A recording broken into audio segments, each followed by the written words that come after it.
think differently about culture. So we're grateful to have the opportunity to do that at my local church, at Crossroads Community Church, but also engaging lots of other opportunities in and around town. So next month, for instance, Marian University has invited me to come and speak on Gothic literature. So I'll be speaking on that particular subject. The title of it is, hold on now, the title of that particular talk is going to be Sharing My Bed. And the subtitle is an emphasis on unbridled curiosity as the real problem in Gothic literature. By the way, that line in the title actually comes from a W.H. Auden poem. So, chill, everybody. It's not that big a deal. I'm just kind of riffing on poetry here. So we are here this particular week. Glad to be back with you here again in the month of September. I have to say that as I was coming into the studio today, it smells a lot more like August out there than it does September. I remember two-a-days playing football, and that's immediately what came to my mind was the smell of August grass. It's pretty warm here in Indianapolis, but nonetheless, we're glad to be here and invested in this particular community. If you're ever interested, stop by and chat with us, by the way, or at least wave through the window. We have these great plate glass windows that we have here in the studio, and are really glad to have a front window view, literally, of the street. We're right across the street from the Bonner Center, and also across the street from Burger King. And our place of residence here is 2131 East 10th Street. Glad to be here in the urban core of Indianapolis. So what we're going to do, we're going to take a one-song break. And when we come back, we will start our discussion about the Kavanaugh nomination and those news items that have come to the fore since that time. Over the last couple of days, you're listening to Warp and Woof Radio at RadioNext.tv at the Cool Groove site. One song, and we'll be right back. Those of you who are staying with us live, I'm going to talk through a couple of different issues here, just to kind of set the stage for what we'll be doing, so that you, aren't going to be listening to dead air necessarily. One of the things that really is of great concern to me is this idea of honesty in journalism. And one of the things that I find very difficult on a regular basis about journalism and honesty and bias is the problem that there isn't an awful lot of honesty in journalism. So Dr. Clyde and I will be actually discussing some of that here in this particular couple of hours here until 11:50 this morning.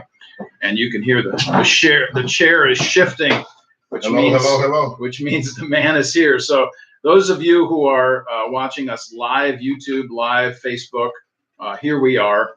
And glad to be a part of this particular morning as we discuss this important issue. So we're taking a break right now. Okay. Just on radio, of course, we're live otherwise. Just so that everybody knows. Morning, Charlo. Glad to have you along with us. Sandy, thanks for joining us this morning. One of the things that we find to be happening every single week for us is the necessity of actually doing some of the setup for the discussion that we're going to have. So, Dr. Cloud, I was just going to be doing that here just for a moment, talking about the necessity of what does justice look like, what does a defense of individuals look like in the in both testaments, actually looking at places like Deuteronomy 19, be talking about that. And of course, other places as well in Scripture. As I was telling them, by the way, every single week, even though we might have different perspectives, or what I like to say, really, quite frankly, is we have different approaches. And I would agree with that. Different approaches to issues. We disagree with the Bible. Right. And so we may have different approaches to topics. But again, as I always say to everybody, we come at this from a decidedly biblical, authoritative. Exactly. Yeah, this is where we stand, and we make no apologies for this. So, all of that said, those again of you joining us live, Facebook Live, YouTube, glad to have you. Those of you who will watch us later on as an archived piece, we have quite a bit of that going on as well. Always happy to engage with you. So, by the way, just so you know, those of you who are watching us live and you send me comments, I'm really happy for those comments, but quite frankly, I can't keep up with everything. I'm not adept at handling all of this technology, as well as keeping my mind straight when it comes to conversation. So forgive us. Yeah, we really don't always have our act together here when it comes to, oh, look, that person's talking to us. In fact, I think it was last week when your wife said something online, and I wish I could have said something to her, but I couldn't even get to it.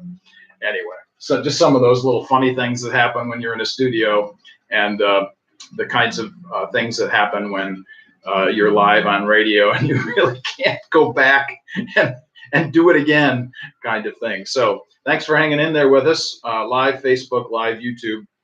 The radio portion will be coming up here in about, what do we got? About a minute left in our song on the radio. So when we come back in, Dr. Clyde and I will be setting this up. I wondered how you would like to proceed. What are the first things you want to talk about, would you say? The importance of a Supreme Court justice, the role. I don't know that, other than just everyone knowing that it's a quote unquote a Supreme Court justice. Sure. I don't know if people understand this, the weight of the weight of the role. Okay. And then and why who it is important, mm-hmm. and why, as best possible, it should not be a politicized pick. Okay. Yeah. Why that's important. Yeah. In the highest court of the land. Yeah, and that'll be something that I'll be emphasizing too. The question of why do we agree? And we are back. Warp and Woof Radio at RadioNext.tv. Good morning. At the Cool Groove site. Dr. Clyde Posley, Dr. Mark Eckel, here to talk with you today about some very important issues. See, I'm rocking the beard now. I can see that. Those of you on Trust me, it's there. On YouTube and Facebook. Those of you watching us live, you get to see Dr. Clyde sporting the new crew on the chin there that got the beard going on. All right. Always grateful to have a chuckle here during our time together. I'm good for a chuckle, always. I like to laugh too. We are grateful to be here. So let's start right in here, Dr. Clyde, with this discussion. And during the break, we kind of talked just a touch about what do we want to talk about. So let's kind of set some ground rules maybe for everybody, so everybody knows where we're coming from. And do comment. Yeah, and feel free to comment, though we may not get to you right there on Facebook Live, but hang in there with us. Go ahead.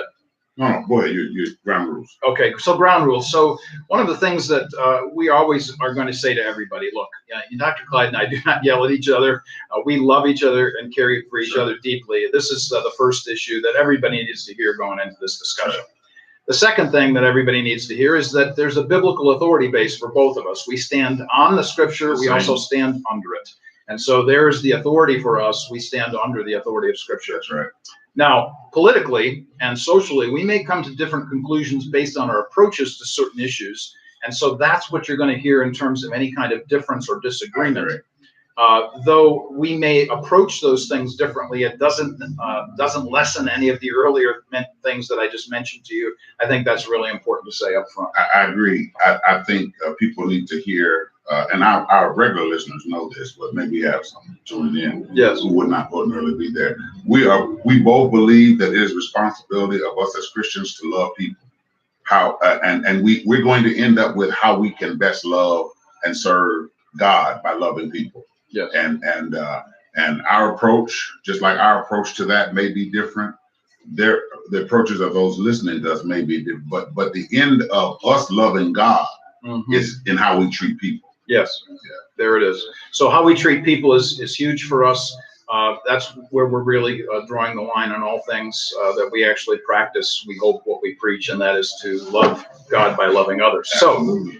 So we jump into this issue, and perhaps the very first topic of discussion that we should address is the role of the Supreme Court justice. What is it? Why is it so important in terms of choices for Supreme Court justices? And what would you say generally about that, Dr. Posley? I think justice in itself is supreme with God.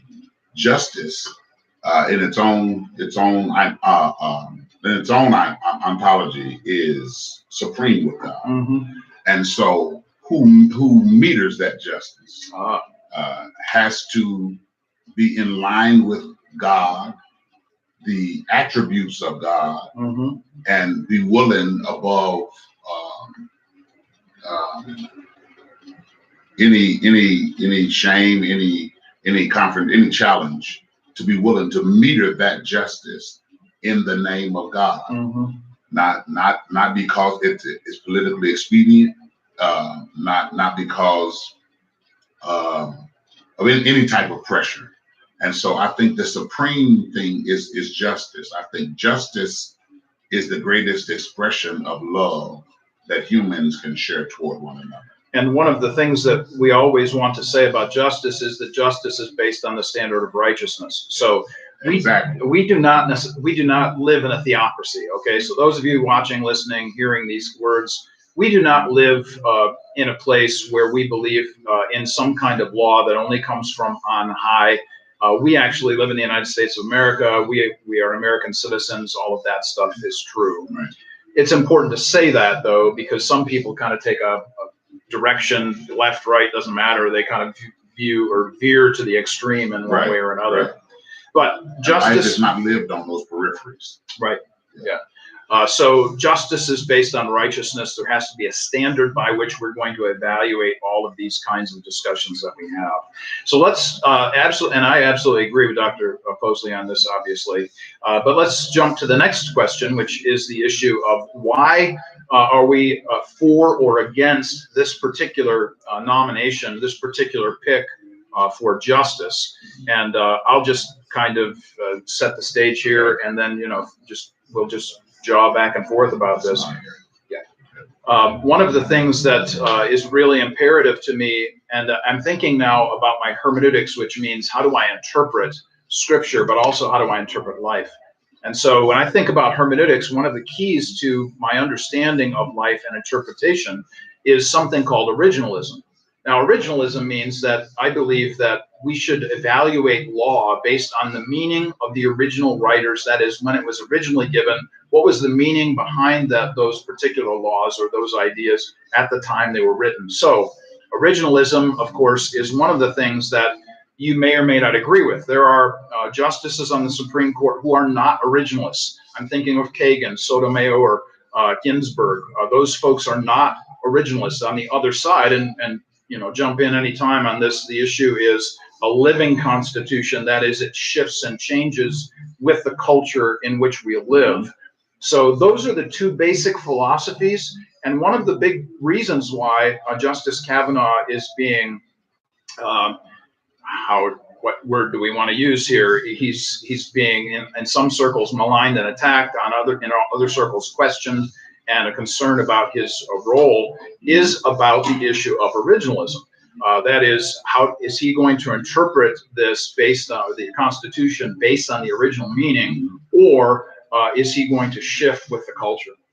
Yeah, you see, now there, and this is getting us into the conversation quickly.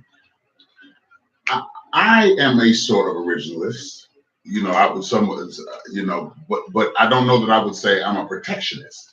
Okay. And I think there is sometimes the danger of a person who holds an originalist position to morph or evolve into an extreme protectionist. Mm-hmm. And that is a concern of mine. Sure. That is a concern of mine, because within the caveat of originalism and the potential of protectionism, there's not always the towing of the foundation of Scripture. Yes.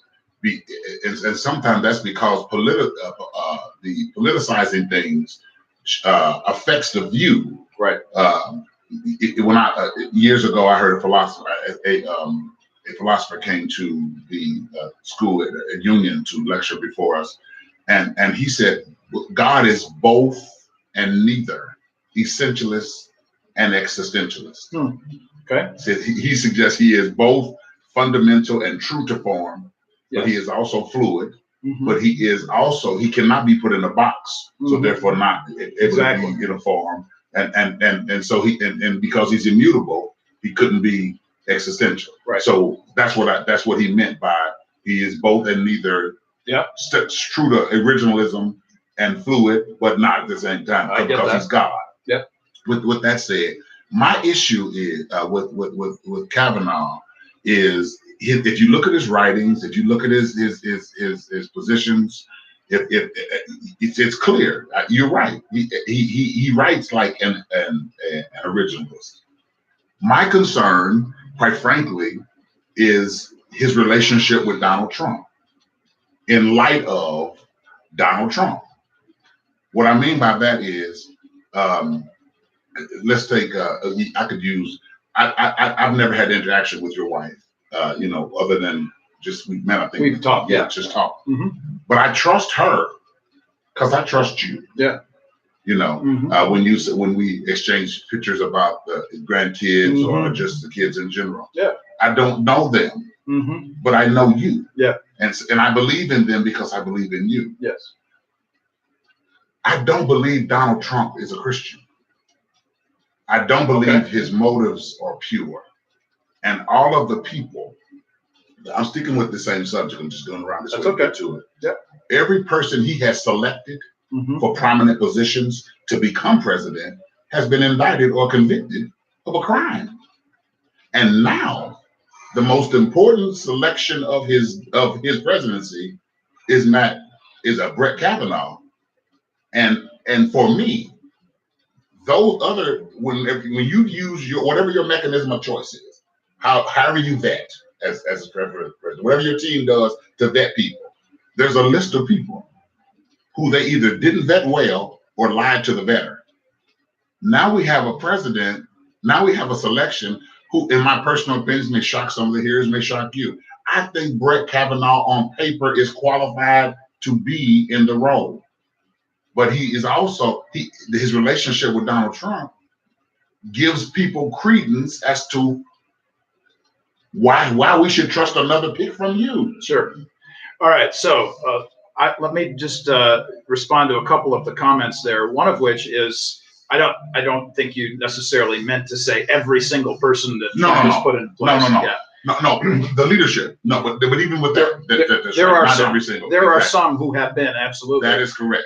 That is correct. And I did not mean to say that. So the other issue is, or the other thing that I wanted to at least respond to is the issue of, I get where you're going with the issue of protectionism. I see where that can certainly become an extreme position. Yeah, potential extreme position. From my vantage point, my concern is an extreme progressivism, where we only view those people that agree with the social or cultural movement of the day.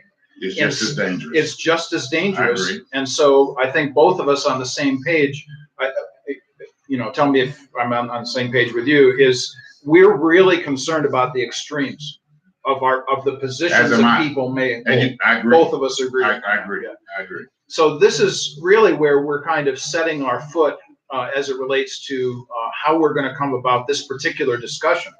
And that is, we are really concerned about the extremes.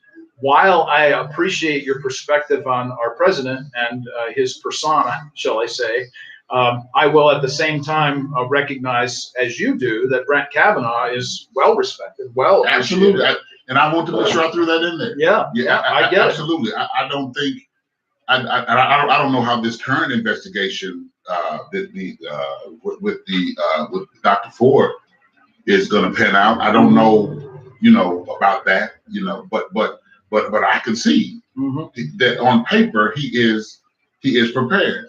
Now there's some things, again, that's on paper. When you say that and let me say this too, I also will concede that people's opinions evolve. Mm-hmm.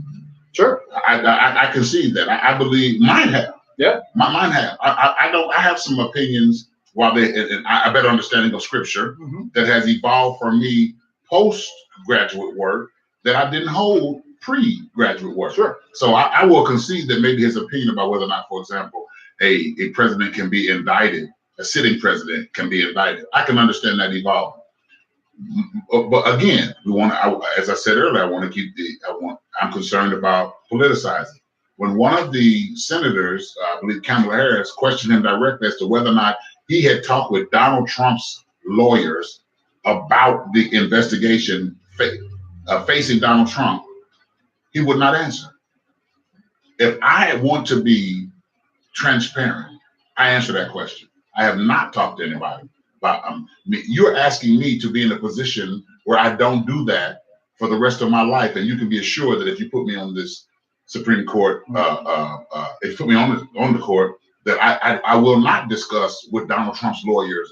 Well, if you have been talking to them to even get the job, again, I believe what we're discussing is whether or not this is the best candidate at this time. And I may sound like a broken record, but to me, it's all going to. I feel like Brett Kavanaugh is fruit from a poisonous tree. Okay, and I thoroughly disagree with that perspective. Okay. I understand that. I think where you come from.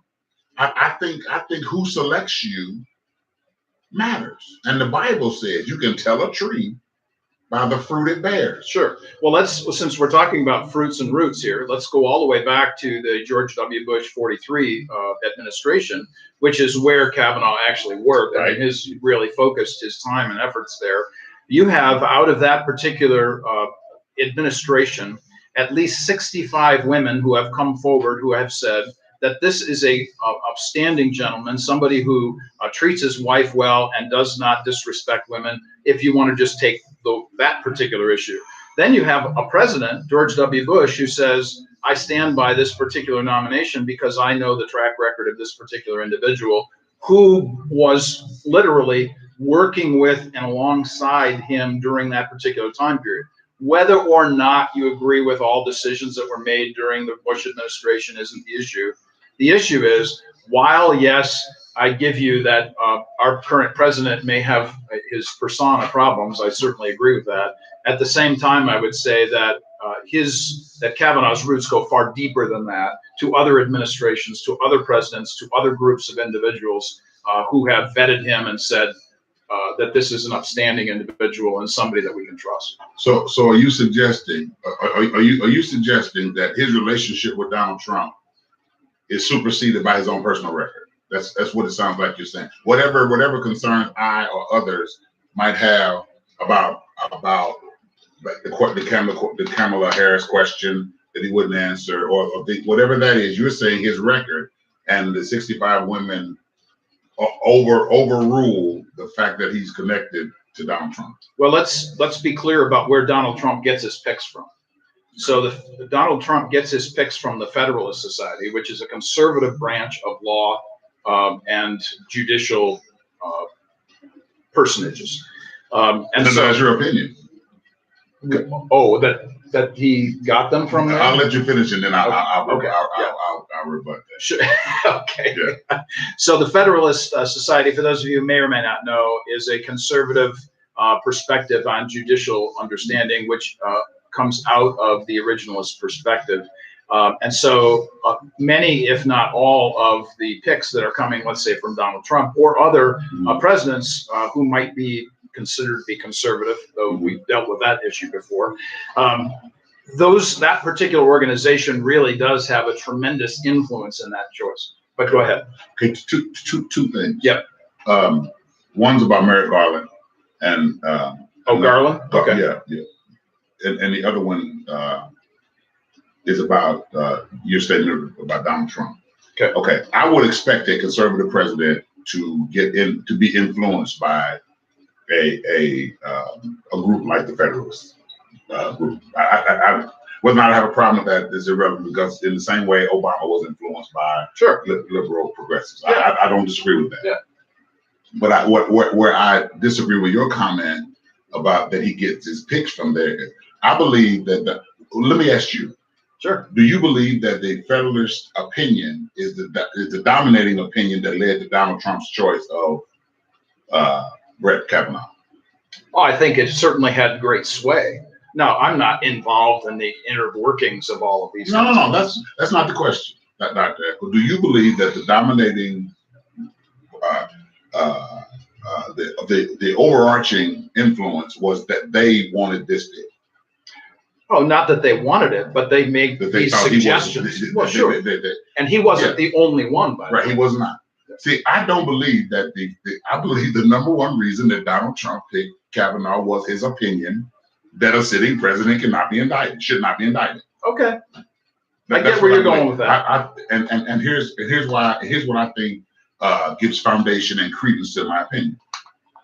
Everything that, and you won't be able to disagree with this. As far as we know publicly, everything Donald Trump sets forth, it serves his personal interest first. Well, yeah, sure. Everything's not a good word, and I know better. So what we have is a cadre, let's say that, of Donald Trump when faced or when cornered or when he could give an opinion that best serves America. More often than not, that's how a good writer should say that. There you go. More often than not, his statements, his tweets that have been now may or may not be considered policy. His statements, his tweets lean toward what works for me. What is the best, safe, most politically expedient thing for me? I believe that, and I want the audience to know they're hearing a liberal progressive say, sure, that who is a Christian, That I understand him, the Federalists weighing heavy on that decision. I understand because if there were if I were president, I would do something different. Exactly. I don't have a problem with that, but I don't even think that he did that. I would be, because Republicans lead the Congress and lead the Senate and hold the White House, I would expect this, but that's not what he's doing. I don't think someone is evil because they're a conservative. I don't think every. I would not be sitting in this show, But at the same time, I don't think that's what he's doing, and I think that's tainting. And Brett Kavanaugh will probably be confirmed, and maybe should be confirmed. I don't know that, but he won't be confirmed without this cloud. And again, you know why he's going to carry the cloud? Because he came from Donald Trump. Donald Trump's concern is not to go to prison, to be, and he should be, because many of the people he selected to get him in the White House are on their way to prison. Well, I would say that might be a little bit of an overstatement. Many of the people, many of his campaign managers. Yeah. How would you like that said? Because there's a collage of people that Donald Trump's picked. Yeah, sure. I mean, there's none that. I like the word collage. Okay. There you go. Well, Bush got in the White House without a collage. Obama got in the White House without a collage. Reagan got in the White House without a collage. Donald Trump's in the White House, and they are all testifying that they're a part of a collage of crime. I get where you're going with this, and I do appreciate the taint issue, and I do appreciate your opinion on this. That's you think that this might be the direction that this is going. I certainly give you that. Notwithstanding that I've already said. Yeah, you've already said. I thought he is a qualified candidate. Yep. So all of that said, we probably should take a break, just because. No, you don't want to take a break. You want to keep going. You've been listening to Warp and Woof Radio, RadioNext.tv at the Cool Group site. We're going to take a one-song break. We're going to ask HB to make it a short song. So we're going to come right back. We're going to catch our breath and actually take a drink, perhaps. And we'll come back. We'll talk more about the Kavanaugh nomination, why we think or don't think, depending on who's talking here in this particular show, why Brett Kavanaugh should be selected, nominated, confirmed, and then some of the other issues that are going around this one as it relates to other picks, even during the last administration, the Obama administration. We'll get into that. We'll talk about some of these things further. Warp and Woof Radio. We'll be right back. Yeah, it's killing me, boy. HB's chiming in now. What'd you say? We're killing him. We're killing him. Yeah. I don't think the country's going to hell in a handbasket. Whether Brett Kavanaugh is confirmed or not. Yeah. I'm sure we'll bring up Roe versus Wade. We'll talk Roe versus Wade. I don't think that the country is going to implode. But these are some important things. Yeah. I think, and I really, to be honest with you, I haven't, and I don't know that any of us can. I haven't researched Brett Kavanaugh enough to go on a panel where we were on anyone. I'm with you, network, absolutely. Right. Yeah. But now you look at these things.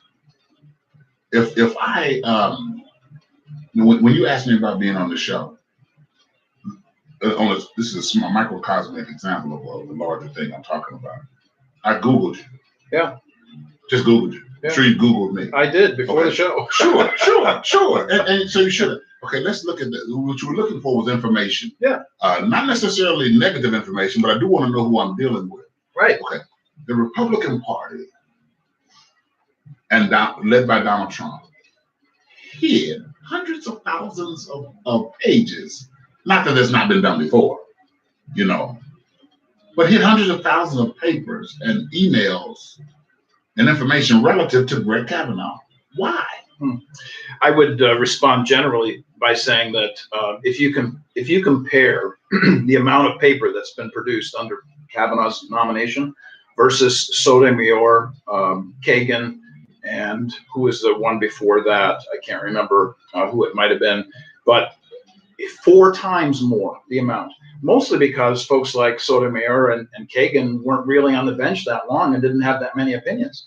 I think one of the reasons why Obama actually picked them was because of that, was because they didn't have that long-standing paper trail tradition.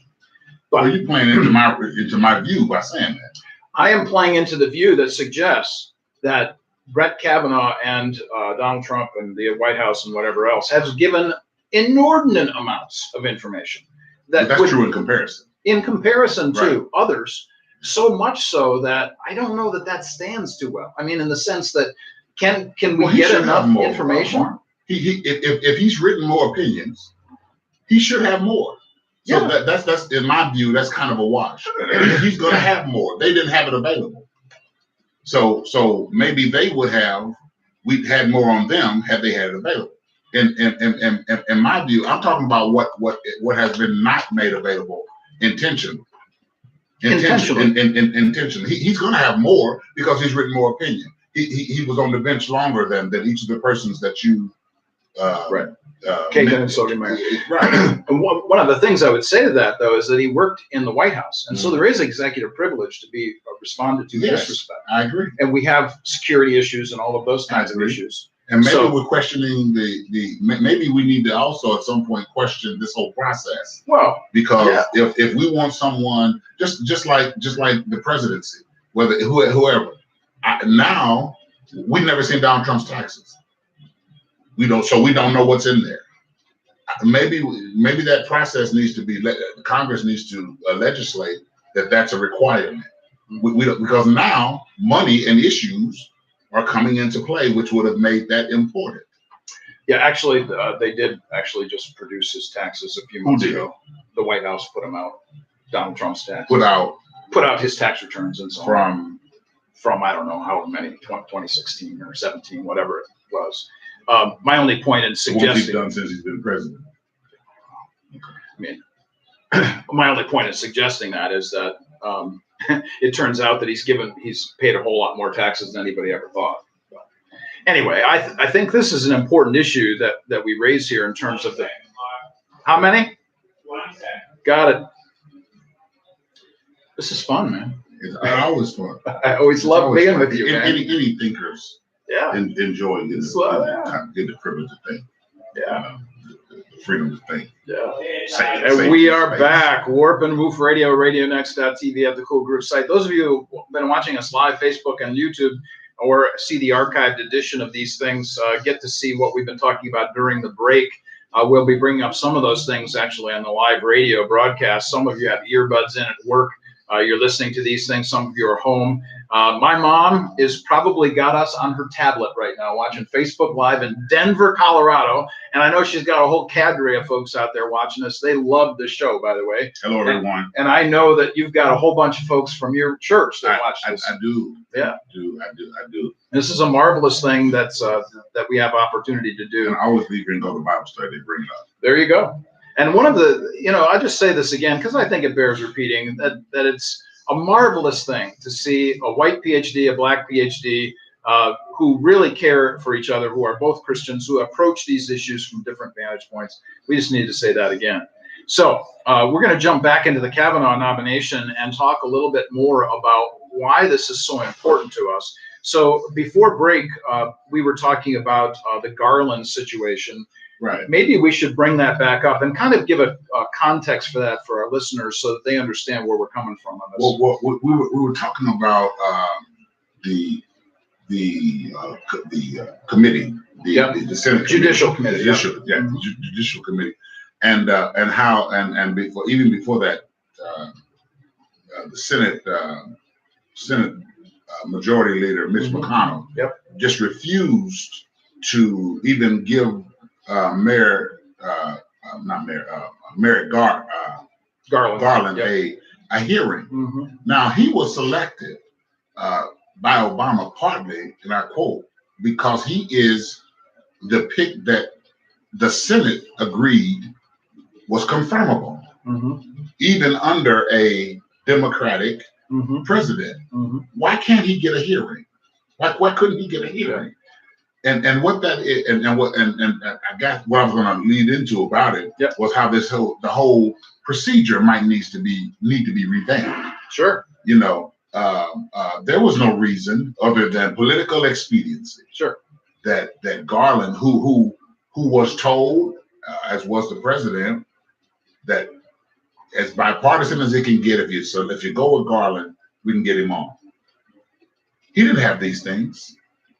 He didn't have a conversation with, well, there was not a scandal for him to be concerned about, but that's tongue in cheek there. But he didn't have the baggage that is following the questions that is following Kavanaugh because of Trump. I think that this whole procedure is too politicized.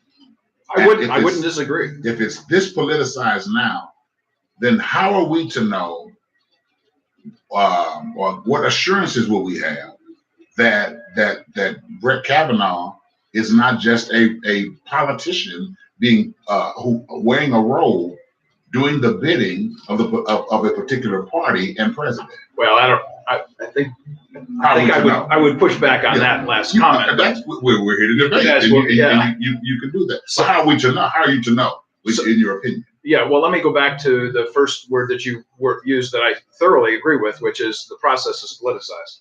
And that goes both ways, by the way. And it will always be. And it will always be the same. Yeah, absolutely. So when we consider what's been going on with the Brett Kavanaugh nomination and the brouhaha that happened, even during the opening comments where Grassley couldn't even get words out of his mouth, where he had other senators interrupting him. You've got all of the ladies from The Handmaid's Tale up there in the balcony. You've got people shouting. How many arrests were there? 72 arrests.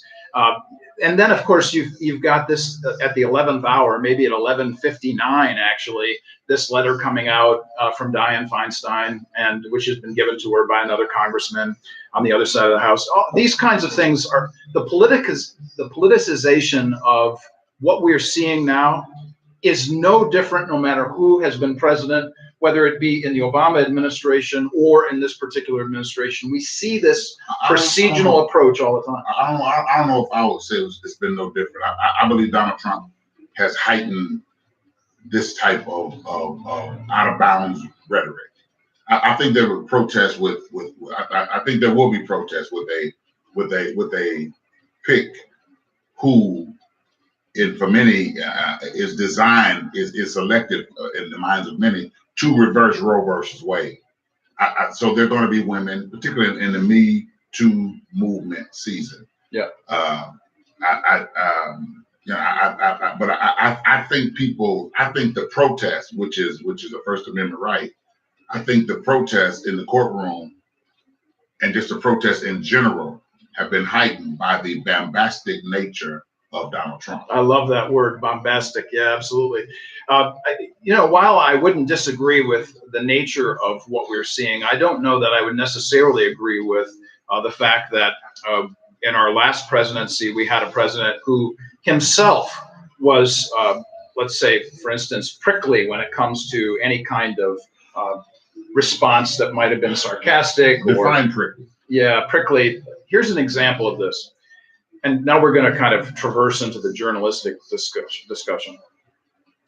President Obama was somebody who, when the New York Times viewed some of his statements, when he would get upset about something that was said about him in the press, they would call him fiery, which was a very positive term in their mind. Mm-hmm. Now we have a journalistic or press that refers to President Trump as somebody who is lashing out or isn't lucid. I mean, all of the kinds of adjectives that are used there.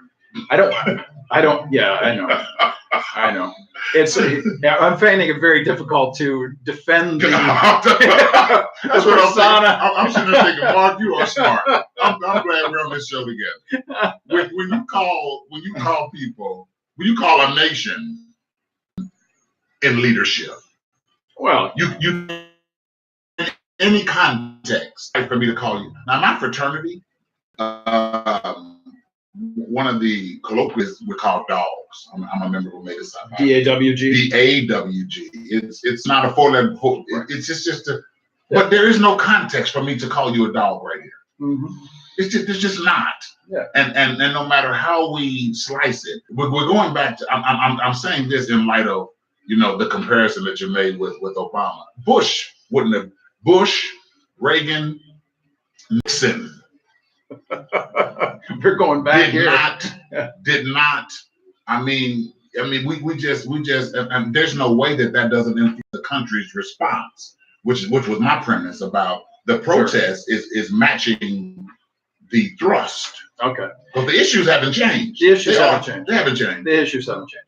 The pushback, and I think I mentioned this on another show, the pushback with Obama in 2010 was that, in his own words, he got shellacked, lost 65 seats in the House. Did. And because he forced through the Obamacare issue, all of that kind of stuff, those are some going, because there's something that while I voted for Obama, I disagree with that he did. You didn't mention it.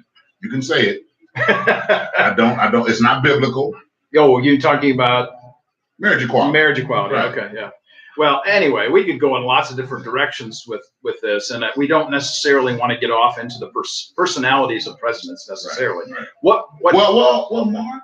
Well, what role does the president's personality play in? Yeah. The mindset of the American political landscape. Yeah, but we don't want to make sure that the presidency, and specifically this nomination, is lowered to that level of we're going to address this on the basis of the personality. We have always used the president's personality as a reason why he is fit to lead.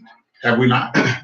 That may be, but it's not necessarily the issue as it relates to the nomination of Kavanaugh. I agree with you. But what we're talking about is basically, in essence, essentially, what does the president's personality play a role in how protest is performed today? Yeah, but I'm suggesting by that goes both ways. It doesn't matter who the president is. I'm suggesting, for my last comment, that when Obama forced through the legislation that he wanted, and there was outrage at a different level. At a different level. I think we're saying the same thing. Yeah, I think so. I think that those extreme types of there things, you go. The extreme. Now Obama felt that he had to force it through because the state of the Congress, the state of the Senate, against his views. That right. Let me put that parenthetically say that.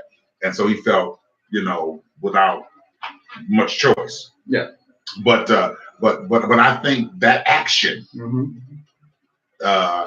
Provoked a response, and some would say it created a positive, a more bombastic response from a segment of the conservative base.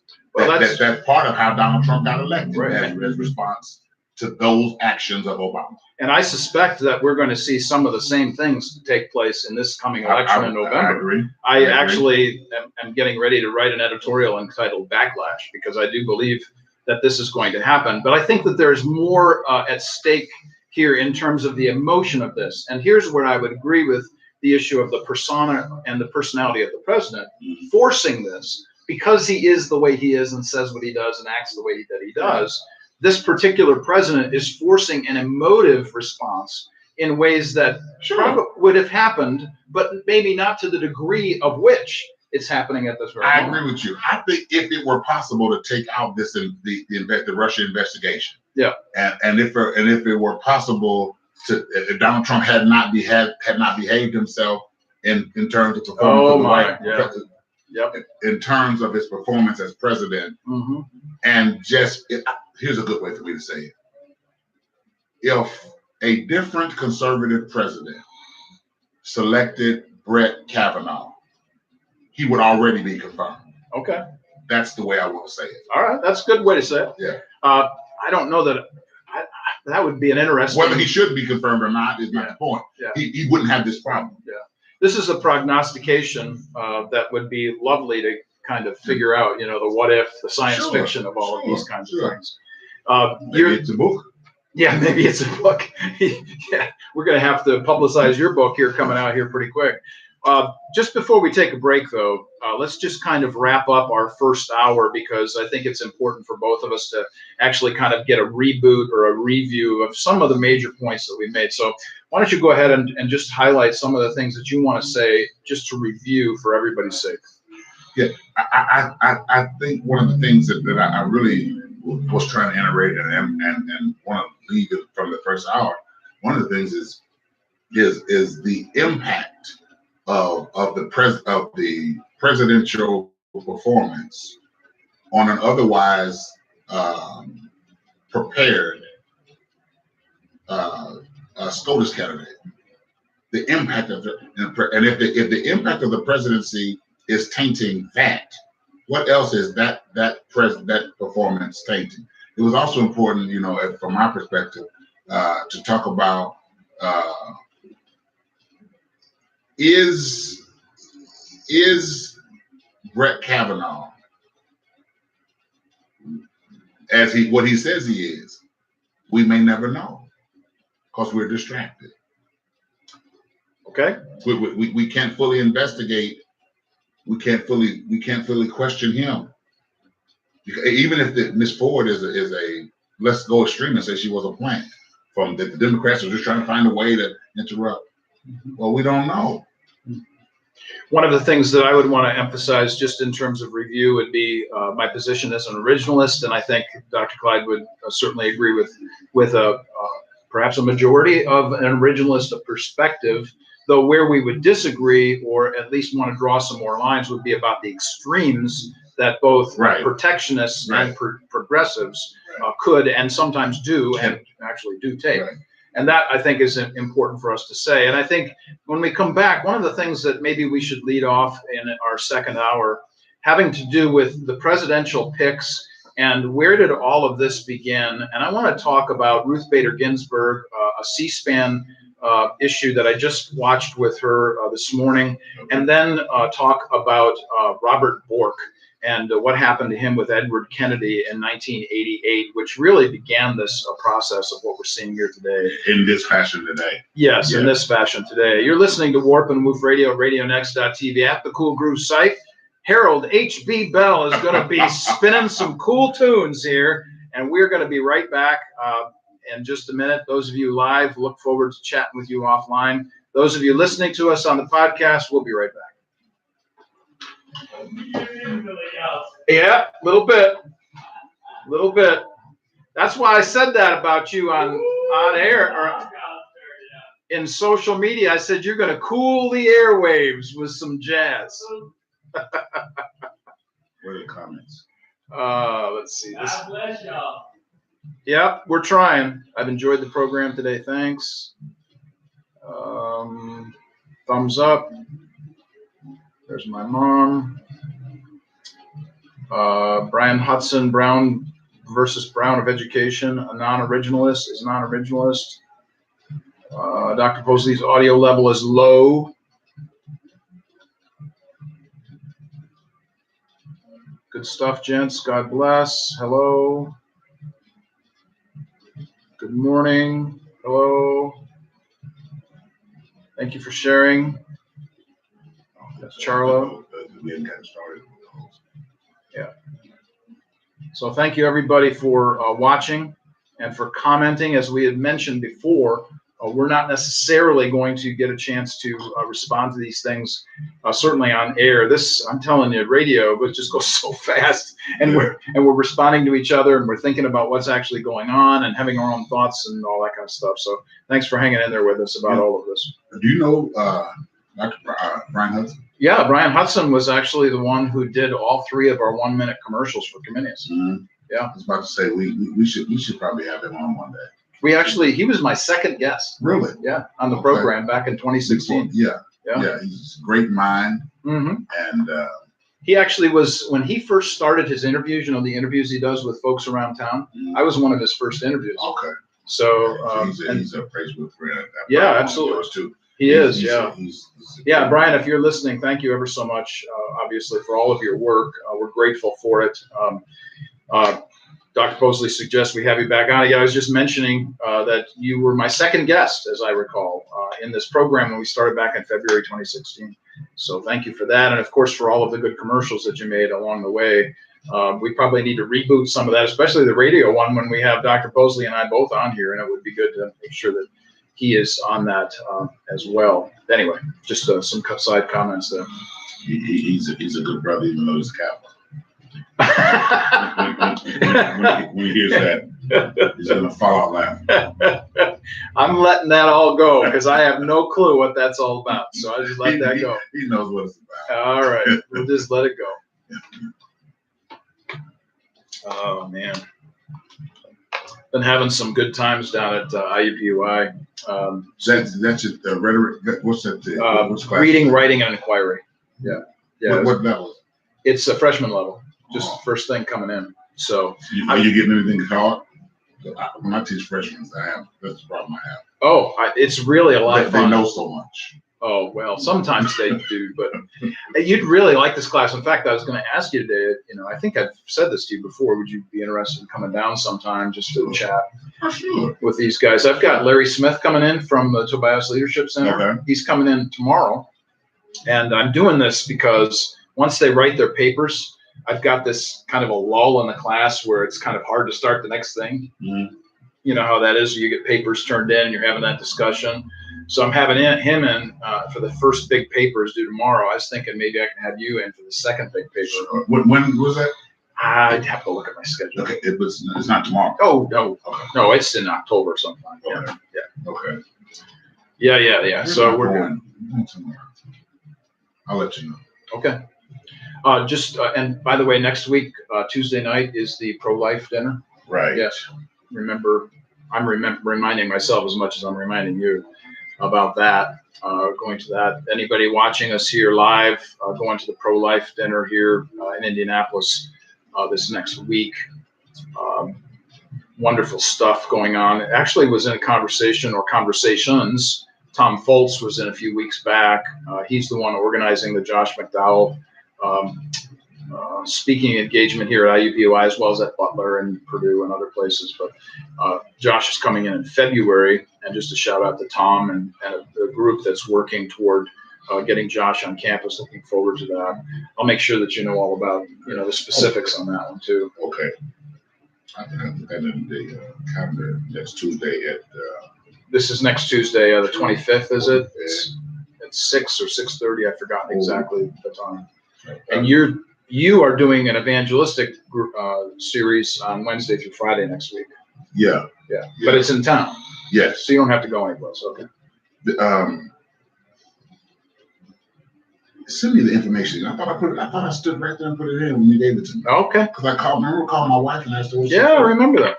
Yeah. All right. Could you send me that again so I can lock it in? Yep. I got this up during the day, and then that. Okay. This is This will be over by September 25th, Tuesday. Pro-life. Yep, got it. Those of you hanging with us here, Facebook Live, YouTube Live, getting to hear all of these side comments during the time that we're off the radio air anyway. Just kind of setting our schedules, getting things together. Where is that? Where's what? The pro-life. I'm going to have to look. You send it to me. Yeah, I will. I was mentioning IUPUI, and I really am having a great time teaching. I really enjoy the students and my colleagues. Just this last week, did I tell you about going down to the Ray Bradbury Center? Did we have that conversation? Did I call you and you were there? I think so. Yeah, that's what it was. Yeah. So I met Jason Ackerman, who's also faculty there, but they run the Ray Bradbury Center. Marvelous what's gone on there. I mean, the only place in the world this exists. What is it? All Ray Bradbury's writings. Oh, that's the place. Yeah, we did. Yeah, we talked about that, didn't we? Yeah. Anyway, having a great time with that. And I don't know if I mentioned or not, I'll be speaking at Marian University next month on Gothic literature. Mm. Yeah, so that's going to be a lot of fun to do that. That's is that actually a resurgent thing? It's Gothic literature? the Gothic literature. Yeah. It's just stuff I've been studying for a number of years. I teach a course on that for IWU. Yeah. So there's IVI offers Indiana Wesleyan offers Indiana Wesleyan offers romantic literature, and then there's a segment of Gothic, which is how they plugged me into this. But I'm teaching that for a high school group here in town. And but at Marian was invited to speak on that particular issue because of other connections around town. But that's going to be a lot of fun to do that and be invested in another university. You were talking about it's kind of fun to talk with other intellectuals and have this kind of back and forth. And that's exactly what I think it's James. I can't remember his last name at the moment. Forgive me. But that's what he said when he emailed me. He said it's going to be a lot of fun to be intellectually stimulated by this talk. So it is fun to be together with other academics and engage those things that we love so much. I've enjoyed the program today. Thanks. Yeah, Lavera, yeah. Lavera, I know Lavera from Crossroads Bible College. Thank you. Yep. I need to, according to Dr. Hudson, I need to adjust my mic. Yeah. And I've never been told I'm talking too softly. I would never say that about you either, that you talk too softly. Certainly not. But nonetheless, here we are. We're still live. We'll come back in after the tunes are spun here, and we'll have some more discussion about the Kavanaugh nomination. Where would you like to go from here, second hour? It is fun to be together, but nonetheless. Yeah, that is a good point. What? But nonetheless, here we are. He said that Brown versus Board of Education was a non-originalist decision. It's just a point of. I'm not sure what he means by that. What does he mean? Well, that's the reason I said it's just a point of fact. He was just quoting a decision, a landmark decision that wasn't from an originalist perspective, meaning that it addressed the greater good. Ultimately, it was born out of addressing the greater good of society, not a fundamentalist conservative origin. And where I would push back on that is that the originalists would say this is predicated upon the very issues of the Declaration of the Constitution, that all people are created equal. What our society has done in the past, the atrocities of them, notwithstanding, that doesn't mean that this was a non-originalist position. Maybe we can have a talk about that. Well, we'll see. The mindset of America at that time was affecting. Oh, no doubt. Absolutely agree. Even the definition of originalist. We back?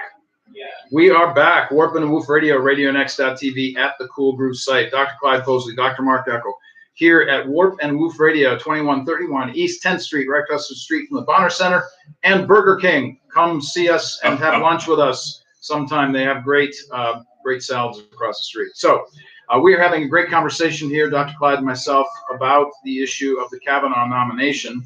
And one of the things that we talked about before break we wanted to come back into was maybe how some of this issue of politicization of the process actually got going. And so I'll start this process here just the second hour, and then we'll talk more about it as we go on. But one of the things I wanted to say about the process was when I was listening to Ruth Bader Ginsburg, who, by the way, is now 85, as I recall, and she's a great justice and has done great work. She and Antonin Scalia were famously good friends, even though they were on opposite ends of many decisions. My point in suggesting this about Ruth Bader Ginsburg is that she actually came out in Huffington Post this last week, and she said that this process was an abysmal process. I don't remember the exact verbiage that she used, but she did say this. She said, "What the process that I went through is the way that it should have been done this time." She said she was striking out against the politicization of the Kavanaugh nomination in that respect. And I wanted to bring it all the way back to the history of Robert Bork in 1988, when famously Edward Kennedy was the one who basically submarined the Robert Bork nomination, who was put forward by Reagan at that time. And of course, Justice Kennedy came out as the second choice after that particular nomination. But Justice Bork then spent the next 10 years trying to educate America, which I don't know that he necessarily was successful at, but tried to educate America as it relates to how this process should take place, which is really an interesting process that he put himself through. But I wanted to go back to Edward Kennedy because Edward Kennedy was a Democrat, and in his view of life and things, he did not want an originalist on the Supreme Court, which actually in years to come, years later, he actually said and was noted as saying that this was the reason why he literally borked Bork, which, by the way, actually became a verb, if you remember. The concept of being borked meant that you were in some way hit sideways with information or taken out of the running for something and that kind of thing. So I wanted to say that this has a long history, and that's not the only thing. So I want to give my partner here, Dr. Clyde Posley, an opportunity to talk about some of that history, perhaps, or go to a different direction. Okay, I think I'm going to take a bit of a different direction. Okay. I believe, certainly I don't believe in evolution as it relates to creation of man. Of course not. You know, we know God. But I do believe in an evolving understanding of justice relative to what is best for society. Years ago, John Rawls wrote a book, Justice as Fairness. Mm-hmm. I don't know that that's always possible. That's what the book grapples with, whether or not justice is always fair. That's right. With those things said, I think we need to remember that it is the job of leadership in America, the Supreme Court, the president, all leaders, to make America a place where there is the greatest chance of justice for all people. Absolutely. Sometimes that means allowing, that may or may not mean allowing for gay marriage. It may or may not allow for abortion rights and women to make these choices. But Dr. Echo, I want to bring in something relative to how the Supreme Court, I think, should function, and therefore then we can further discuss Brett Kavanaugh. We need to ask ourselves, where is the role of the will? The role of the role of the will, the human will. With human will. Okay. Right to choose. Okay. Right to choose. Yep. In all of what we do. We have to be careful that our justice doesn't become a state censored control of forced Christianity. Amen. Or forced conservatism. Amen. Or forced progressivism. Amen. You know. Yep. Absolutely agree. And how do you do that? Mm-hmm. You keep people within the center and God in the center. Mm-hmm. And here's what I'm trying to get to. I am concerned that when I guess what you talked about earlier, we're trying to keep from getting on the fringes. That's right. You know, I don't think that I'm pro-life. I believe that God does not want the abortions happen. Mm-hmm. Let me be clear about that. Mm-hmm. But I also, Scripture is full of places where God leaves choice to man. Sure. And so I don't ever want to see a Supreme Court justice or a Supreme Court or a president only making decisions and picking candidates that he believes will only push an agenda, even if it appears to be just my agenda. Oh, absolutely. And I know that may sound odd to some of our here. I'm a Christian through and through, and I want the things that God wants to come to pass. But God didn't even take away Adam's and Eve's right to choose in the Garden of Eden. Right. So we have to be careful as a conservative or as a or a progressive, as a liberal. We have to be careful that as we evolve into our understanding of metering justice, that we don't take away two fundamental or original concept of human existence that keep us able to function together. And that is God's will in relationship to our will. Mm-hmm. When we get away from those two, we find ourselves only making decisions that are best politically, only making the decisions that are best for our personal agenda. Mm-hmm. And if I dare say, only making decisions that we think are best for Christianity. Because all of us are practicing Christians. Mm-hmm. None of us have arrived completely at a clear, complete understanding of all of what is in the will of God. Amen. That is Christianity. That's right. And that's because you and I Foursquare stand on the same premise, and that is that God is, while he is knowable, he is also unknowable. Exactly. At the same time. Exactly. And it's a good place for you to say that. That's exactly what I mean. I think too many, we have to, so therefore, if Kavanaugh has been selected to push about a conservative agenda, the country is not all conservative. So I don't even know that the country is 50% conservative. So the point is, going back to something I was saying about Merrick Garland, he's the last candidate that we know of that had the bipartisan support to possibly be confirmed, and he wasn't even given a hearing. Mm-hmm. That is a worse position in my view. That is a worse politicalization than what is going on here.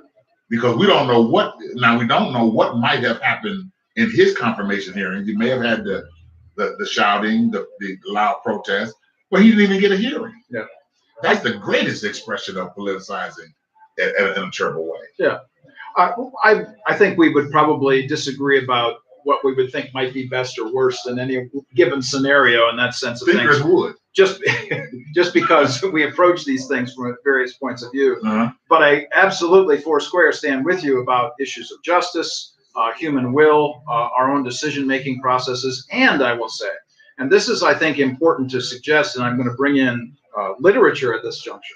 Okay. I want to talk about George Orwell for a minute and say he was against totalitarianism in any form or fashion, just as much as you and I would be against totalitarianism. It doesn't matter if it's fascism or communism. The only difference is the spelling of the word.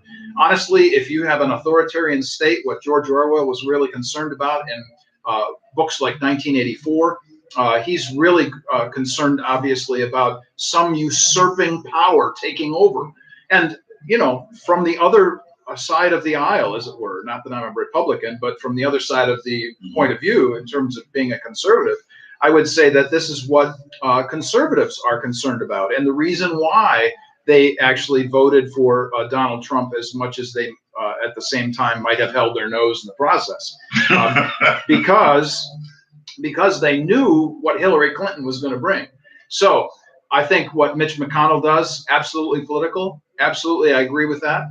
I also know you agree with that? Oh, I agree with that. Absolutely. But I also agree. You agree with his conduct, or you agree that it was political? I agree with it was political. Okay. Because I think everybody does that, whoever's in charge of the Senate. I mean, Schumer's going to do the same thing if he gets the Senate back. That's going to be really pretty clear to anybody who's watching. But the bottom line, I think, to this particular discussion was that the conservatives knew that what they were going to get in Hillary. And so, as I suggested about Mr. Trump, they voted for him, and nonetheless, whoever those conservatives might have been who voted for them. And I think that that is one of those driving forces that you see with 307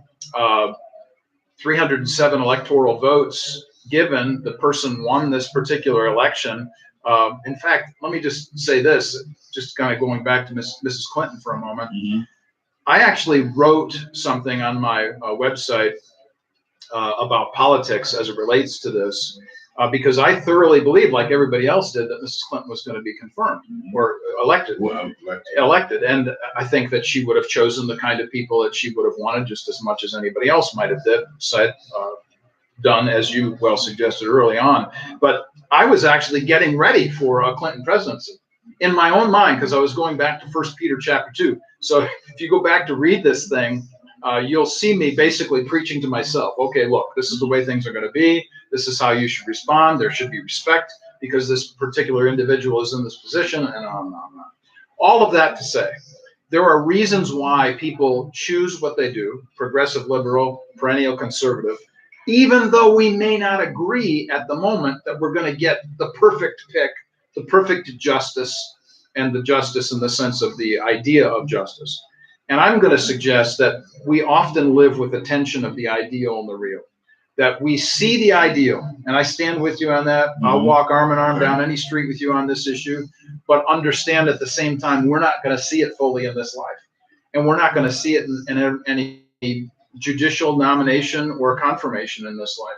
And I think there's the struggle that we both feel really in our souls as Christians, because we see this, we want this so badly because we know what it can be, but we also know that it's not going to happen until Jesus comes back. Right. I would agree with that. I would add more rhetoric to, this dilemma that we have. Yep. And that is, I believe, as we both do, the Bible says when the righteous rule, the people flourish. That's right. I think Donald Trump is evil. I don't think he's a Christian. I don't think he uses the scripture to make his decisions. No, absolutely not. I don't think that he and any person and now with that said, there's always interpretation of scripture. Mm-hmm. For example, some would say, well, if you don't believe that a certain lifestyle is proper, then how could you agree with Obama? Mm-hmm. I didn't agree with Obama about that decision. Well, I did agree that people have the right to choose to do whatever they want to do, and I don't think people's choices should be legislated. Mm-hmm. I think in a world, in a democracy, we have to accept that people may not live, desire, walk, function the way we do, but they have the right and freedom to do so. Mm-hmm. Sure. And with that said, I think Obama was interpreting scripture in his mind as to what that looks like. Yeah. And my comment would be that I think he was doing it as a political. I don't disagree with that. He was a politician. So even when you make the religious decisions, it's political. It's political. I get that. Yeah. I get that. Now, with that aside, I think we are suffering, and even with this pick that we're discussing today, because of Donald Trump's ratchet behavior. I just think that's not good. And there's so many areas of this world in our America and in the United States that's suffering from that, and it's getting almost impossible to not accept the fact that there are many of us as Christians who are trading in our integrity, our morality, to get certain agendas that we want to come to pass. I didn't say everybody. I didn't say all Christians. Do you know what would be really fun? What's that? I think you and I should run for president and vice president. You be president, I'll be vice president. What do you think? Let's do that. Yeah, let's do that. Let's everybody vote on that. We'll have to show our taxes. just so you know. Just so you know. I'm pro showing your taxes. I just and I can't and I'm not here. I'm not on here trying to judge a man because he's still a man. Mm-hmm. But there are people who have a right, because I'm their pastor, to look at my lifestyle and have opinions. Oh, yeah. They have a right to believe that my choices, because they affect them and I'm their leader, they have a right to question me about those choices. Mm-hmm. They should not, and I believe God will reckon with them if they tolerate evil from me because they like the way I preach. Let's kind of go back to scripture on this, because I think that's really a powerful statement here. Let's go back to Deuteronomy 19. Let's go to 1 Timothy 5, which is actually a repeat of Deuteronomy 19, which is you need to have at least 2 or 3 witnesses to stand against leadership in terms of whether it be Israelite leadership in Deuteronomy or New Testament leadership, pastoral leadership in 1 Timothy chapter 5. And this is why, by the way, one of the things that is so disturbing to me about this allegation against Justice Kavanaugh is by one individual, an event happening 36 years ago, whether this was something that happened, I don't know, all of those kinds of things. I'm not here, as Dr. Clyde just mentioned, I'm not here to judge any of those kinds of things. But one of the issues that, if we're going to approach this biblically, is you need to have more compelling evidence than one person's word of an event that took place 36 years ago. That really, I think, is something. It's your intention to bring to cause that person to be indicted. I think she should come with her. I think she should be heard. Sure, but I don't think it is fair. You cannot. Whether or not it's fair is irrelevant here. Yeah. I don't think you can. The Bible says, if she was ever, the Bible said notions to this idea, say that if she was going to ever talk about it and ever make it something that was a part of this process, she should have to have collaborating witnesses. Yeah, absolutely. And if the guy, his friend that she said was in the room, is the only witness, this is a presupposition that she's a Christian and that she believes in this approach. Yeah. Well, we know this approach, right? Because we stand by such an approach. Whether or not it is true, or whether or not either one of us believes it, in my personal opinion, is irrelevant. Because of how our show is structured. Yes, exactly. That there should be more, and sometimes there's not. Mm-hmm. Doesn't mean it's not true. Doesn't mean it's not true. Doesn't mean it's not true. No. But from our perspective, our show, if she's gonna do that, there needs to be some collaboration, not to make it true, but to bring the accusation. Right. Because then we also have the example of Naboth's vineyard in 1 Kings 21, where here's this poor guy. The king wanted his vineyard, went home, stuck his tail between his legs. Jezebel, the queen, his wife, comes along and says, "I'll get your vineyard for you, and I'll trump up charges against this guy, Naboth, to get your vineyard." Right. And of course, he was killed in the process. So is it possible that people can usurp the process of actually making guilty someone who's innocent? Oh, absolutely. Is that right? No, it's not right. Absolutely not. So to this point, though, I think we both agree that there needs to be something more substantial than one person's opinion. If somebody says something bad in any given situation, if somebody says something bad about you, I'm not believing it, because I already know who you are. Right. Yeah. Well, I think in any given situation, I think if the world, but see, even with this, we have to be prayerful, not to be too idealistic, in our perspectives as Christians. Right. What I mean by that, because America, whether we want to admit this or not, doesn't function by and large as a Christian nation. Right. We don't function by and large as a Christian nation. How we select our president, that's right. Our leaders, oh my God, even something predominantly true, even how we have church now. Mm-hmm. What is idealistic. So we have to be careful. But I think she should be heard. Sure. I think she has the right. But how it came about.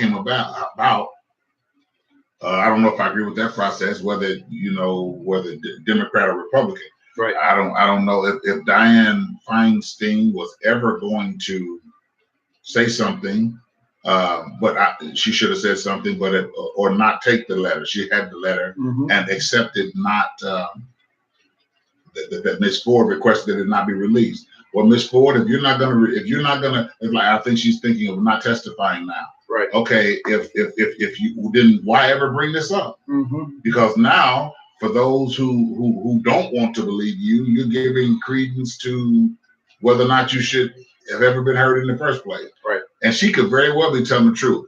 With a bit of the psychology background in my own history, she has the characteristics of someone, from what I have heard and what I can read, who is telling the truth. But we will never know. That I can assure you. Yeah. This is the difficulty, I think, when we have any of these kinds of discussions, when we have things that we just really don't know about. And so we are very careful about not taking this too far. Right. And so I absolutely agree 100% with your comments about we can become too idealistic. We can become somebody that can see the world through Christian colored glasses. Yeah, that's it. We're not careful. Yeah. And so we really then, we do people a disservice when we don't recognize that in a fallen world that there is realism that we have to deal with. So back to this issue, and those of you just noticing this, that we're having trouble with Facebook Live here coming back up. It's not coming back up, so you might want to pick up on the YouTube Live, or you might want to just listen to us on the radio, just so you know. Having trouble making this thing come back up again. But nonetheless, all of that said, I think you're absolutely right. We desperately need to make sure that we are caring and consistent for everybody, even with people who disagree with us. And I think that's really important for us to recognize. I had one of my friends last night on social media say that one of the things that he liked so much about the show was that we dialogue. And that dialogue actually moves us toward truth, or can. It's a possibility that it could, but nonetheless, it's something that we actually strive for. So I think this is a powerful statement, actually, to everybody that might be listening to us here today. I agree. I agree. I think I think the cornerstone of our show is that we talk, and I don't know that our audience, maybe some people closer to us in our audience may know this, and some don't. But that is that we actually like each other. This is not. We're not. It is not an act. This is not a TV production. This is real reality TV. So to speak. That's right. Yeah. I think what's missing in the world today, and you and I are taking some steps to try to do something about this. Not just in our show, but in the coming future, is we want to talk. Mm-hmm. We want to have conversations. Right. We are in America's most dangerous position is where the sides are fighting versus having a conversation. That's right. You understand violence if we're fighting. Right. You understand my thoughts if we have a conversation. That's right. That's right. And it's unfortunate that we have a tendency to move toward violence. And again, of course, from a fallen perspective, from a Christian perspective, we understand that those things actually are, which is our lowest order. Yes. The most basic self-preservation tactic that we have is to fight. Yeah, that's right. Our nature is to want to remove or destroy anything in our path that is unlike us, because we fear it. Right. Fear, in my personal opinion, is the biggest driving force behind murder of any sort, whether with the tongue or whatever. Yeah. Let's take a break here. You're listening to Warp and Woof Radio at RadioNext.tv at the Cool Group site. Let's take a one-song break, and when we come back, we'll continue this conversation about the issues as it relates to the nomination of Justice Kavanaugh and some of the issues that we take up with that as it relates to justice as a whole. Thank you for listening. Thanks for watching. The Facebook Live shut off a moment ago. We're back up again. YouTube Live, if you're interested, find us there. Podcast, listen to us live. One song break. We'll be right back. Who want to go next? Well, what you laughing at us for, HB? He's enjoying himself. We think we're out here doing our thing. He's laughing at us. I'm laughing with you. What I want to talk about, and I know some subjects we can't just bullseye. We have to skirt around. Yeah. Because there are several people are sensitive about Roe versus Wade. Yep. So what do you think? I think the issues that surround Roe v. Wade are important issues. But this is where Justice Kavanaugh has already spoken. I mean, he said what Gorsuch has said and Roberts before him, and that is that this is fixed law. It's settled law. That's your mother. Yep. We're back. I'll call you after the show. I got to go down to IUPUI and talk with some students, but chat with you for a little bit. Looking forward to that, as always. So where do we go from here? Roe v. Wade. Yeah, that's what we were talking about.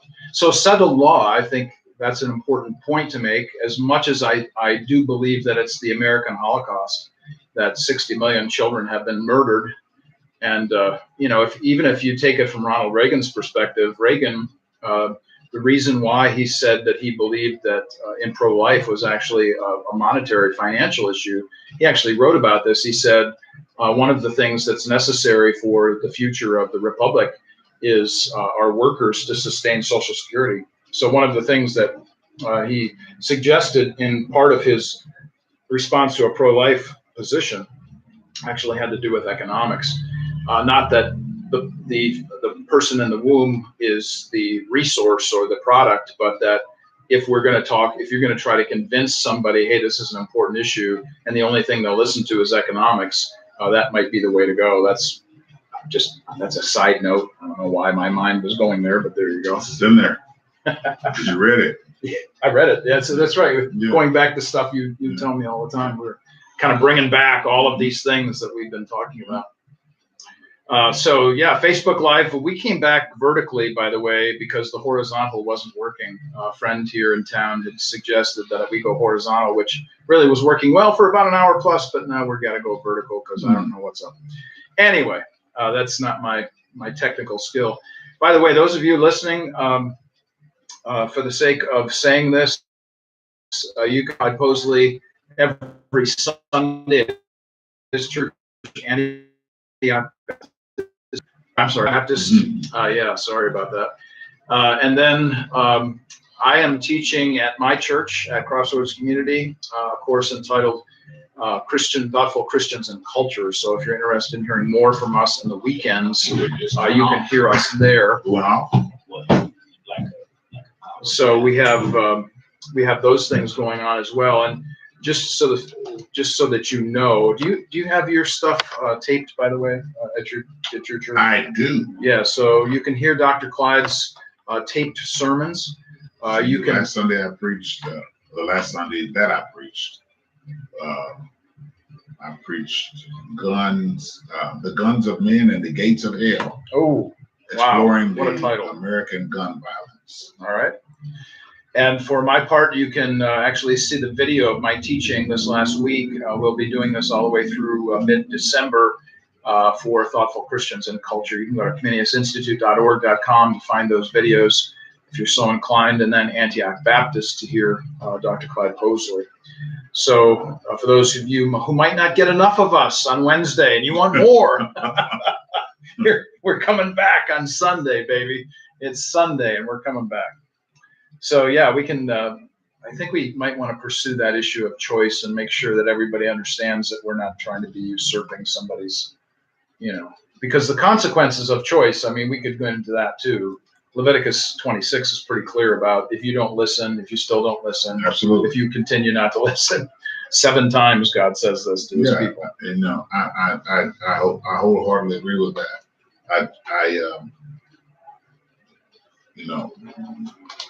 I think to take away a person's choice And we are back, Warp and Woof Radio, RadioNext.tv at the Pool Group site. You hear us every Wednesday from 10 until noon. Dr. Clyde Posley, Dr. Mark Eckel, discussing important issues of the day as well as having in guests. This week, we are spending our 2 hours talking about the Judge Kavanaugh confirmation nomination process. And we wanted to come back in and talk about the issue of choice as it relates to human beings, maybe specifically Roe v. Wade, as it relates to those who might have problems with the Kavanaugh nomination, thinking that he might want to subvert Roe v. Wade, even though he said, as Justice Gorsuch and Justice Roberts said, this is settled law. So maybe if we want to jump in on the issue of choice and where might we go here? Well, I do know that I concur. I agree with you that well, it's in print that Kavanaugh, Gorsuch, and I think another of the justices that said it set a law when they were approached about it. Maybe Ginsburg. I'm not sure, but Baby Ginsburg. But both all that needs is what the court considers a viable challenge to be heard. Right. And then it's someone brings in a challenge to that, it can go away as quickly as 6 months. So I believe, again, I've made it clear, and I believe I'm pro-life. I don't believe abortion should happen. I don't believe that God wants abortions. I don't know. I don't think it's biblical. I don't know any different way to say it. Say it. Just come out and say it. But I also just as adamantly believe in a person's right to choose. Now, they can't choose the consequences. Right. Consequences belong in the hands of God. And if you check, in my view, if in my interpretation, if you check the scripture, God is a protectionist relative to choice, among other things. If he could be considered a protectionist, God, he preserves. There are times he even requests that we choose. Now he is God in both the God of now, eternity past, and present. So he knows the consequences of those he's asking to church, what their consequences will be. Yet he continues to say choose. He in the Garden of Eden, he allowed Adam, for his purposes, to choose Eve and to choose. I think we fall down a dangerously slippery slope if we put Roe versus Wade in jeopardy. I can't say we're putting Roe versus Wade in jeopardy because Kavanaugh will likely be confirmed. That's not fair to say. But he's not. But I believe you'd also have to admit he's not going to sit there in a confirmation hearing and say, "Well, you know what? The first challenge I get to Roe versus Wade, it's out of here." He's not going to do that. So he's answering properly, but also expediently. Sure. As all of them have. Yeah. Sure. All of them do the same kind of thing. They will say, when asked how will you vote on this, and they'll basically say, look, I can't tell you because properly. Yeah, exactly, because they're justices. You're right. And this goes back, by the way, just a little bit of a history lesson and constitutional law lesson. That's the reason why we're supposed to have three separate powers, three separate branches that are supposed to be equal, and they're supposed to balance each other out. And guess what? The reason for that was originally actually out of the Swiss Constitution of, I think it was in the 1570s, because of the fallenness of human nature, that we are dealing with our own problems and our own difficulties of law and our own lawlessness. But back to the issue of choice in Roe v. Wade. You brought a major subject that we got to come back. Okay. Go ahead. All right. But to Roe v. Wade, absolutely agree with Dr. Posley about I'm not going to stop somebody's choice. I'm going to encourage them to consider other options. Absolutely. I'm going to point them to a number of my students who are invested in the process of adoption through proper channels, all of those kinds of things. But there's no way that I'm going to take something as dumb as take up arms or try to physically stop somebody or kill a doctor or any of that again, stuff. That's that fringe. That's the fringe That's issue. that fringe that we're talking about. Yeah, none of those kinds of things. Ridiculous peripheral. So just as much as I think that an individual will bear the consequences of their actions, so I will say that a society will bear the consequences of its actions, right or wrong, good or bad. And I do believe that there will come a day when that actually happens in the United States of America. But nonetheless, go ahead and jump into whatever. Be careful. That's pretty. Yep. We agree. Yeah. How about that? No. You talked about the three separate branches of government. Yes. I think so much of what we're trying to accomplish in America, again, is affected by the president, and it should be. As the head goes, so goes the body. That's just the principle of life. Bodies don't function separately from heads in any scenario. In no animal No, in the animal kingdom, in our world, we don't. And so, with that said, we have a president that has no regard for the separate but equal branches of government. Look at what he tweeted about Jeff Sessions just today. People can't see you shaking your head. Oh, I'm shaking my head. Just today.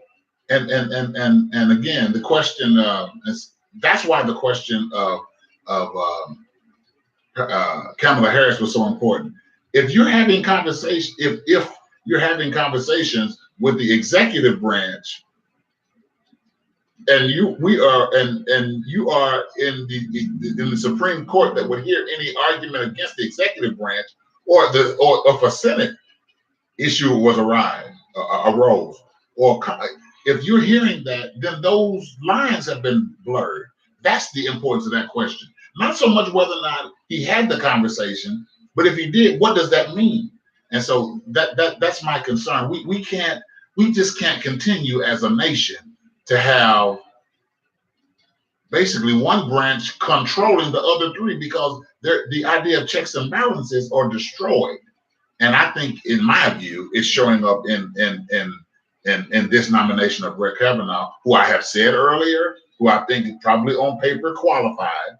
I'm going to reiterate that for those who may not have heard me say that earlier. There's no reason on paper that we know of for him not, and his opinions, and even though he's vacillated about opinions, people do that.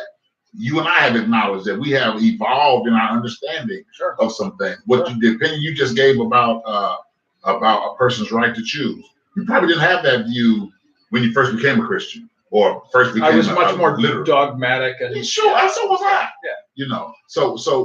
But Mark, we just can't go on like this.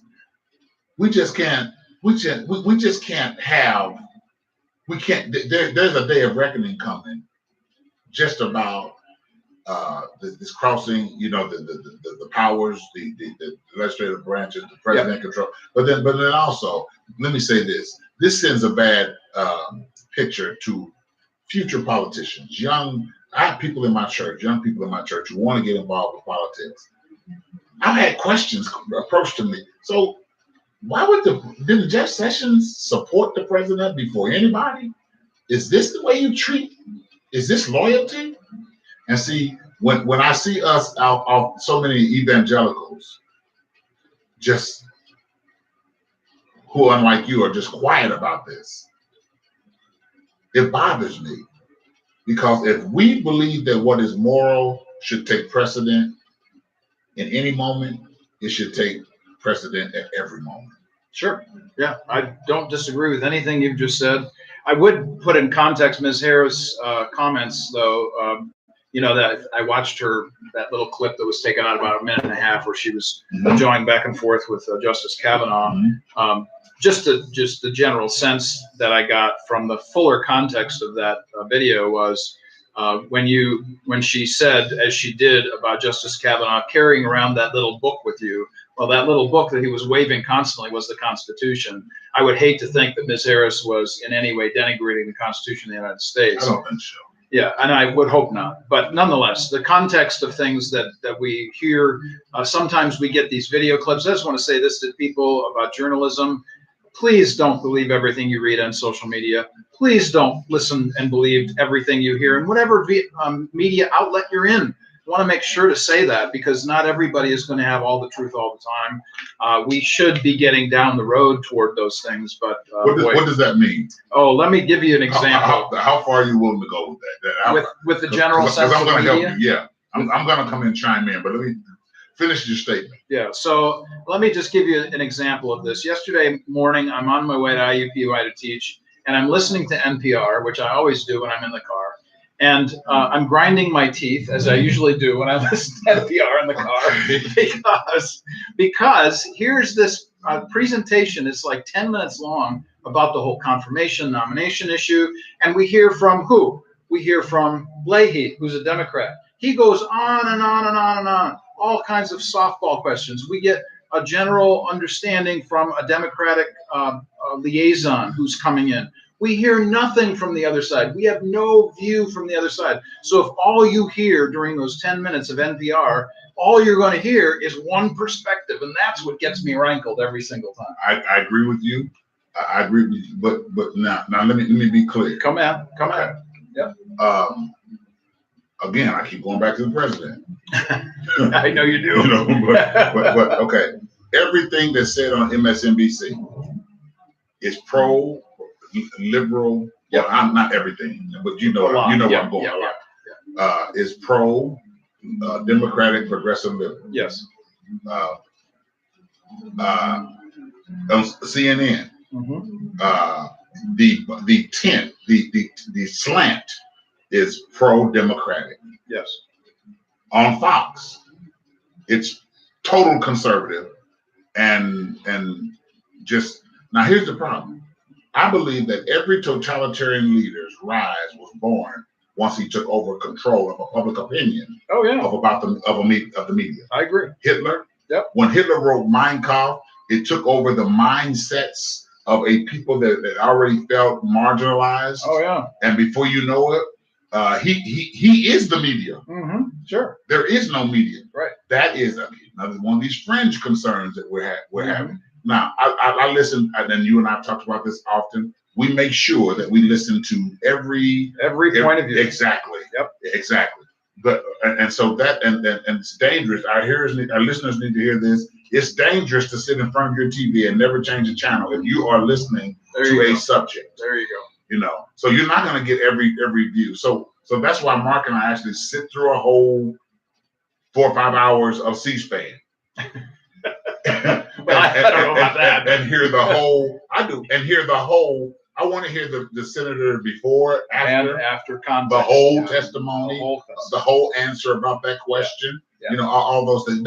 And if you're going to be informed, just like when we were completing our PhDs, the more sources, the better. Yeah. Even if they didn't agree with you, you bolstered your stance from bringing in counter or antithetical views. That's right. It helped you. It really would help you defend your premise, because if you have a strong, you can find those who agree with you. But are you bold enough? You know, a good dissertation is one where you actually brought in antithetical views, absolutely, to confront you, which gave you a chance to prove your view. That's right.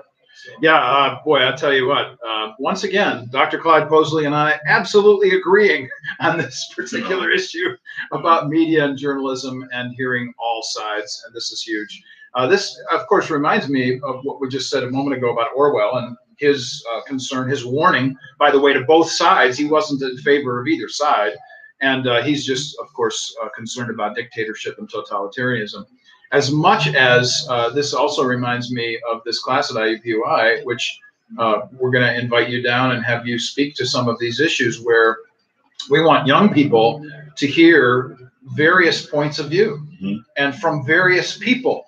So I don't know if I told you this or not, but in the very first class that I did at IUPUI, I was showing all of the people that I wanted to come. This current class? Yeah, this current class. When I went in the very first day, I said, here are all the guests that I want to have here. And every single one of them was black. Really? Every single one. Now, what was I trying to say to these students? I was trying to make a statement without saying a thing. I was trying to use optics to make my point. We need to listen to people other than ourselves. Right. Absolutely. I agree. I'm never one to want to force anyone to agree with me. I have my opinion, but they have to come from a multiplicity of sources. Yep. They have to, and it's biblical. That's right. In the presence of many counselors. It's safety. Yeah. Proverbs. Yeah. Right. Proverbs. That's right. Over and over again in Proverbs. We need to land this plane actually, because we're coming down to the end of our time. Grateful again for the opportunity to spend some time with you. Dr. Posley, just as we end up here today, any final comments, thoughts that you want to make? Two. One's about our conversations, the other one about my book. Which one? Good. I think I should go first. Either way. I think this show is valuable. This particular show, I think we have a great show in general. Yep. But I think today's show was important. We just hopefully we spark some thinking in the minds of some people, not to just get hunkered in on what your perspective is, and consider the fact that there are some other viable, intelligent perspectives as to why people agree or disagree with this particular SCOTUS nominee. I have said, I believe he's qualified on paper. I don't know that we've had enough investigation as to whether or not he should be confirmed. I think, though, a bipartisan, honest bipartisan approach to his questioning and nomination is the only way to get to whether or not he's qualified. The next thing is, I have a book coming out October 16th, and it's entitled "More Than Icons and Images," exploring the African American protests, Black male African American protests in the 21st century. At the core, what the book discusses is the history of Black male representation, political representation over the years, its origin on American shores, and how Black athletes are re-engaging an age-old protest mechanism through sports. It is going to discuss the medal stand. It's rooted in the medal stand protest of Thomas Smith and John Carlos, but it's also going to discuss Kaepernick and the true reason for his protest. It's not about disrespecting the flag. It's going to discuss all these things. I think it's a great book. I need you to help me make it a bestseller. Me? All right. My audience. Mark. Oh, your audience. My sorry. audience. The people. Those people. The people. Oh, all those people. Okay. He said, me. Well, first of all, I expect a signed copy. You got it. And then I will tell everybody about your book. It's coming on October 16th. October 16th. The 50th anniversary of the 1968 medal stand protest by Thomas Smith and John Carlos. All right, very good. It's a great read. If I have to say so myself. From the man who wrote it. There it is. You've been listening to Warp and Woof Radio, RadioNext.tv, the Cool River site. This particular day, we have been talking about Justice Kavanaugh, his nomination, the potential for his confirmation, and all of the biblical basis from which we come from a biblical standpoint. Dr. Clyde Posley, Dr. Mark Eckel, standing foursquare in the same place, though we approach issues from a different vantage point. We are pleased to be with you every single week. Absolutely. Thank you so much for joining us again. Next week, we will see you again. Dr. Posley will see you again. I will. Yeah, and I'm going to be out speaking, and Dr. Posley's got the show with his guests coming in. Can't wait. Surprise guest for you. I'll just tune in next week. Tune in next week. There you go. It won't be Rick Kavanaugh. I think you'll be busy. I think so, too. All right. Until next time, we'll talk to you then. All right. God bless you. Great job, man. That was good, man. I love it as always. All right. Woo! Woo! Trying to get busy up in here. Thanks for joining us, everybody. We're going to sign off here. Have a great day. All right. My other gig. These people have the nerve to think I'm their pastor. Oh, you already know that. Ain't no breaks for y'all, boy. I'm mitigated God to be expecting me to come teach the Bible. How dare them? They are. Yeah. Who they think you are, preacher? Yeah, I'm getting a radiator put on tomorrow. That's what's wrong with my bike. Oh, okay.